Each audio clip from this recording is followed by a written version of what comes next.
Thanks to Google Pay for sponsoring a part of this video. Come on, Bessie.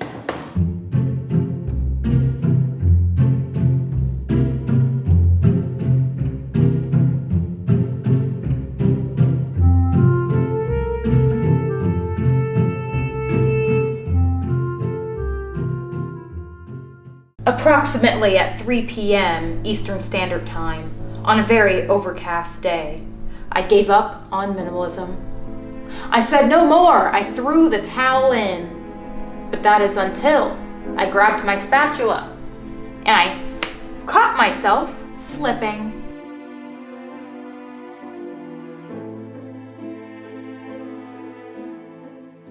This is embarrassing, but I cracked. I started online shopping. I even started ordering soft pretzels to my house. That was very messy. Simply put, the things I owned started to own me.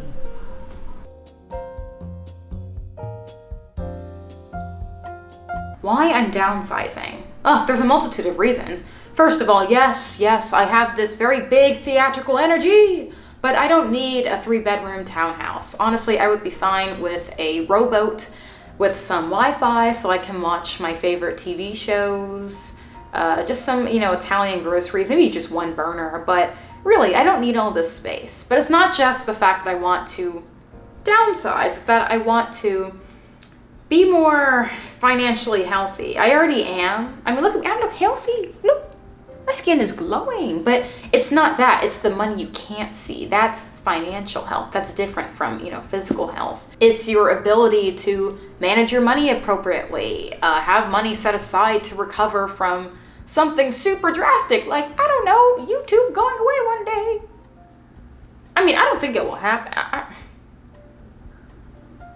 Hey, algorithm. Hey, girl. I will never say anything bad about her. I just am planning for the worst. Guys, it would be pretty awkward if I had to go back to working at that restaurant after I made a YouTube video about my absolutely mad boss. So we're not going to do that. We're going to, be really wise, take my rent, cut it in half. This is also because I'm very passionate about my flying hobby and potential career one day. I think I have a very good microphone voice. I would love to say, hello, this is Stampede Airlines. There's a 99% chance of laughter on this flight and heavy turbulence. Please buckle your seatbelts and enjoy your homemade cookies. Maybe I just want to have a microphone. Maybe I want to be a pilot.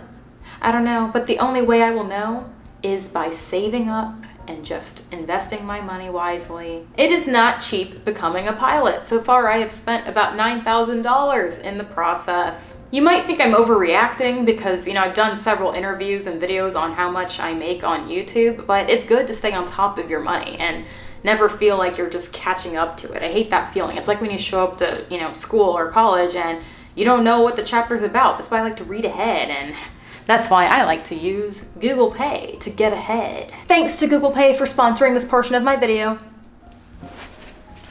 Google Pay helps me have better visibility over my finances. It empowers me to take back those meshy weeks of spending, and it makes financial health an attainable goal for everyone. But Professor Stamps, you have an iPhone.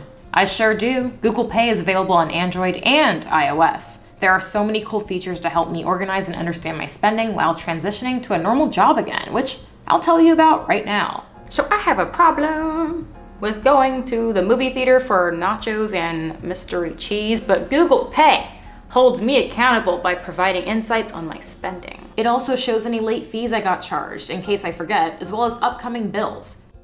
I think my favorite feature is just searching through my transactions. I can find businesses or friends I've paid to know exactly how much I've spent. I can even search through my transaction history and just type in the word nachos, for example, nacho, and find trends and patterns. I never thought I would say this, but managing my money is kind of fun. Download Google Pay from Google Play or from the App Store to get your life together like I've gotten mine together. And I just want to say again, thanks Google Pay for sponsoring that part of my video. Now back to my regular content. Reason 2 to why I'm downsizing. Things just don't make me happy, okay? I'm not saying, money doesn't make you happy, okay? Please keep watching my videos. I like to earn money. I'm not saying to stop. I just mean there's this serious misconception that I saw in my comments, in my DMs. People think that blowing up online automatically means you're out of the woods. Psych, anxiety will still come at you like, I'm so sorry. Ooh, that thing's been through a lot. And I'm sorry, I don't mean to come across as that stereotypical LA, actor being like, guys, money doesn't make you happy. Then give it to me. I know, that's not what I'm saying here. I'm saying money does make me happy.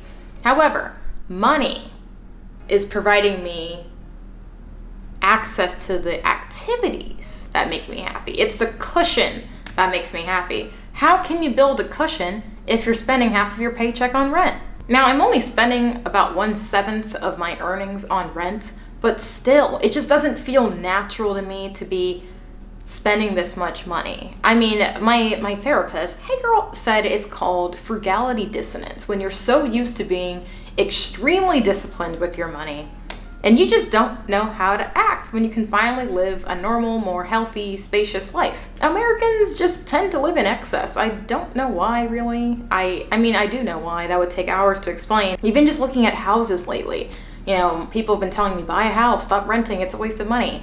It's not a waste of money to me because I genuinely do not want to buy a house to live in. I do not feel that it is necessary for me. I'd rather invest in other ways. So actually, sidebar, I've been thinking about purchasing a tiny home at the end of my lease. I was going to, then I thought about the lack of security, so I went with a studio apartment again. Maybe in the future, maybe. If I can find a really safe part of town, like maybe just a bunch of land out in hill country and just have a bunch of guard dogs to attack any weird suspects, I don't know. But as of now, it makes me so happy to look at studio apartments in Texas and here in Florida.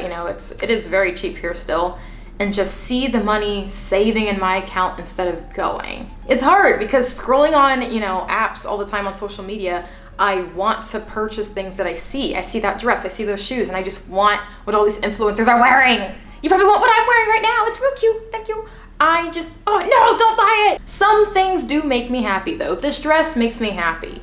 These shoes. I did dump all of my clothes recently to the donation center and sell half of them on Poshmark. But these shoes make me very happy, okay? We love a cottagecore moment, okay? It's okay to have a few things you care about, but I just didn't know how to act, honestly, when I got my first few paychecks. Let's be honest here for a second, because I know a lot of you watching are my return subscribers who have your own channels. I see them. You're gonna reach this point because when you watch me, you're getting the stamp juice. It's gonna rub off on you. It's like I live a life of abundance and you will also get it from watching. I really think so. You're gonna get these giant paychecks one day and you're gonna be like, wow, like how I was. Let me go buy that thing that I've always wanted. Then I got it and now it's a liability. I'm like, as I said before, the things I owned started to own me.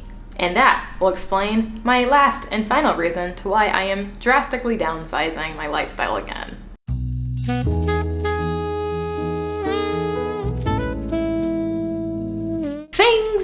Things. I don't want to be a caretaker to things. Caretaker is not on my list of jobs. I have K-pop idol, occasional professor at the Stampede University, which, by the way, I didn't even come up with that. The comment section did. Nicki Minaj is on and off frenemy.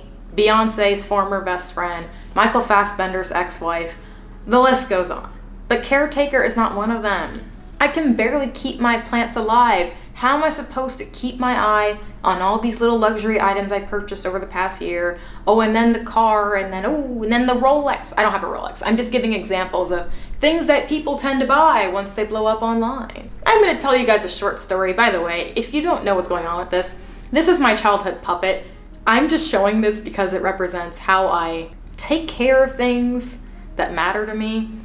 If this whole place burnt down right now, I would run back in to get this. This is my most sentimental item, and I would lose my mind if I lost it. I had this guy since I was 8 years old. I got it at the aquarium. There was a huge feud over it because I picked it up. The bully was like, no, I want it. And I was like, no. This is a story of assertiveness, awkwardness. Look, its eyes are crooked. We're very similar. This matters to me. What doesn't matter to me is the story I'm about to tell you. So when I was in Boston, again, I'm just saying, like many people, you kind of lost yourselves over the past year, didn't really know what we're doing. There's just too much time to gain weight, lose money, and that's a dangerous combo. I was losing money. I was ordering food online, even though Boston is like the most walkable city in the US, I would argue. Well, Chicago and New York also. I had no reason to be ordering things, but I ordered things, and it wasn't because of the snow. I love the snow. I'd walk out into a blizzard like, hey girl. But anyway, part of the losing money story is that I went into the nearest luxury store and I bought this beautiful purse. You know the brand, you heard the story, I'll link it somewhere. Bought this beautiful wallet for the really idiotic price of $2,295. It wasn't even a purse, it was a wallet with a chain.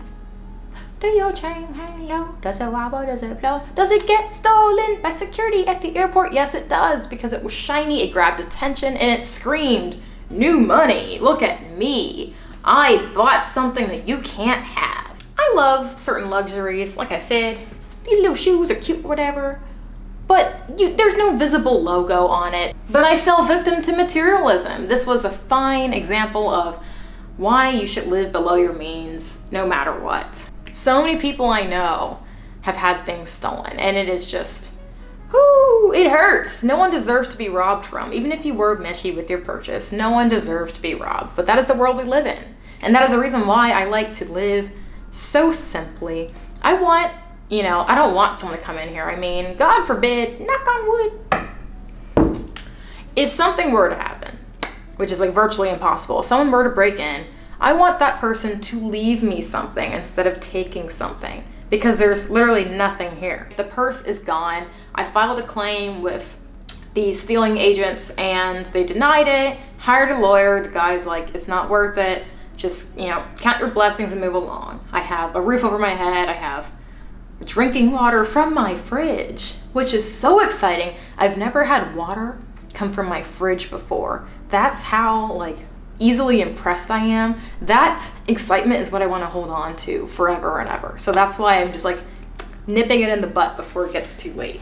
It just feels so good to get rid of all that designer crap. I don't need any of it. I need this pair. Okay, that's it, just that pair. I don't need any of it. It is like free advertisement for people who do not care about you. Being on YouTube now for 3 years, over 3 years now. Being monetized for just 1.5 years, I have learned the value of just being a brand online. This, just existing here, sitting in front of you, what you just saw, is worth money. You are worth so much. So why are you gonna walk around promoting that brand that doesn't know who you are, they don't care about you, and you paid a lot of money for residual attention and marketing, basically. When you walk around wearing that brand with that purse that got stolen from me, I am probably telling maybe 50 people a week, hey, you should go get this bag. When they go buy that bag, I'm not getting a cut of it. Am I a businesswoman? I think so. That's what happens when you wake up, when you have your aha moment, which is what I want to share with you. I already had mine multiple times, but it got kind of meshy. This is my last video being filmed here in Florida. I am off to my little apartment in Texas to go embark on my very expensive career path of being a pilot who has access to so many great cookies. The cookies and the microphone. I'm not gonna live on a shoestring student budget necessarily, or like those reality TV people, the cheapskates. But I'm just going to keep being myself and not let people make me feel bad. My own mom gets mad at me for wearing the same dress over and over and again. She's always like, I'm so tired of seeing that green dress on you. I'm like, and what about it? It's comfy. It goes from day to night. It was quite a bit of money. So yes, I'm gonna wear all $283 worth of it. Period. People always come up to me and say this. It's like a okay, thanks for calling me homely kind of compliment, backhanded compliment. But someone in New York was like, I love your channel. I just want to say thank you for wearing the same thing every week and making the rest of us look normal. I'm like, oh, okay, thank you. She goes, yeah, you wear literally the same things in every video. And I'm like, wow, does she even wash them? Wow. I'm like, okay. It means so much to me to pursue a potential, again, no promises, but to pursue this potential job, which honestly is a very slow build. It pays as low as $40,000. Believe it or not, yes, pilots can earn, I know three who earn around $40,000 for transporting live humans across the country. Ooh, yeah. But then it gets up to $300,000 later on when you're, a senior member. So whatever, but it means a lot to me that I can put in the work to something and feel good about myself. Like, I feel good doing this. I am making a difference. I make your day, I make you smile and laugh. But something about just achieving your personal goals just hits different. Whether I become an instructor or an actual commercial pilot, I will be set up either way by living so under my means. And this is just the way how you build that cushion so you can do what you really want to do. If I wasn't doing YouTube, I think I would be probably a figure skating instructor. I would teach little kids how to do swivels and stuff. And then on the side, I would do this and I would do that. The key is just diversifying your income and just making it so that you can be ready for any emergency. So that's why I'm doing this. In conclusion, this was me just ranting and yelling to you with my spatula about minimalism because it means a lot to me. And I just wanted to share that really kind of silly story about having that expensive wallet being stolen. Hopefully it encouraged you to be very mindful of your spending today.